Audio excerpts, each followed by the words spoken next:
Hey, do you find yourself in the midst of a crisis? If so, I don't want to say good, but at the same time, I want to say you're at the right place. I mean, this is life, isn't it? Life is filled with the ups and downs. Life is filled with different times of good, but also crises are guaranteed. This week, such an important week, we are learning what is the key to have courage within crisis. When crisis hits, how do we not capitulate or fall apart? How do we find courage in the things of the Lord? We are walking through 2 Chronicles chapter 20, an incredible story, a true story, dealing with Jehoshaphat and the people of God as they were opposed by the enemies of God coming against them with this massive army.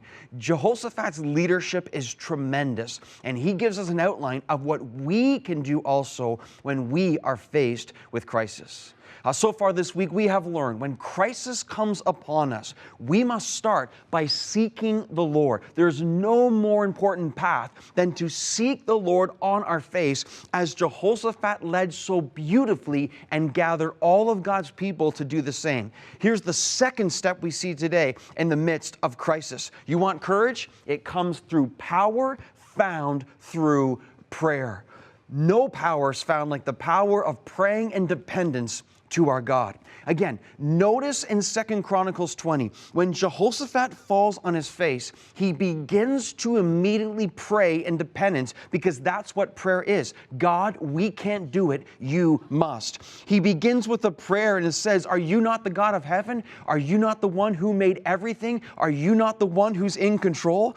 Then we find in verses 7 to 9, Jehoshaphat recalls the faithfulness of God. That is so powerful. Jehoshaphat basically prays and says, God, you've done it before, you're going to do it again. God, you're all powerful then, you will be powerful now. And verses 10 and 11, he explains, Lord, we even spared the enemies coming against us, but now they want to kill us. How's that for treatment?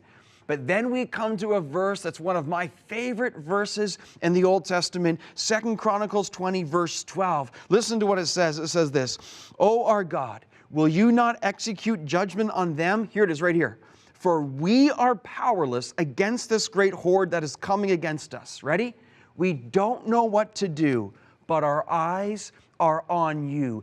Don't you love the transparency of Jehoshaphat there? He essentially says, God, we don't know what to do except to put our eyes on you. You know, this verse became a theme verse in our church very early on, the church that I pastor. In fact, it was so impactful that the leaders and the elders of our church, he said, that is our theme, to the point that we had t-shirts made, okay? So we cared about this so much. This is what we had printed up. We had the verse, chapter 20, again, verse 12, right there. And it says, Lord, we don't know what to do. We don't know what we're doing became our motto. And then right here it says, the verse below it, because this is how important it was to us.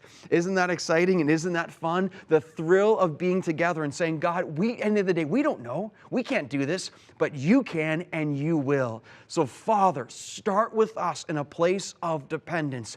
We don't know what to do, but our eyes are on you. The power of prayer in the midst of a crisis. Where else are we going to go? Ourselves? The world? Society? That won't work. The Lord works every single time. Hey, this moment is for you right now. There's no question. You are watching, you are listening to this because God is speaking to you in the midst of crisis that are upon us or they're coming soon. Prayer lines, 1-866-273-4444. Reach out to someone in prayer and be prayed for and be blessed this week as we find courage within crisis.